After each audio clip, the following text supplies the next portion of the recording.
ये जनाब इस वक्त हमारे स्ट्रॉबेरी फार्म के साथ कुछ शिकारी हैं जो कि साग का शिकार कर रहे हैं।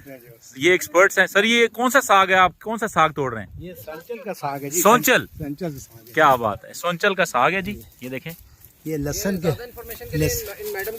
अभी हम आते हैं जनाब उनके पास और देखते हैं कि ये शिकारी कौन सा शिकार कर रहे हैं।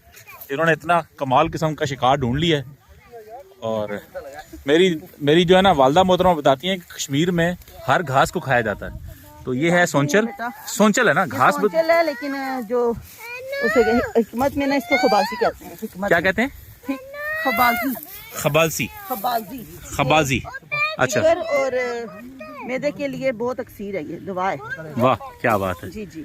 और आपको कश्मीर मतलब कौन से सागों के बारे में पता है जो कि, तो बताएं हमें जरा। सरसों है। सरसों की क्या खासियत है? सरसों भी बहुत अच्छा है हड्डियों के लिए। कोई भी साग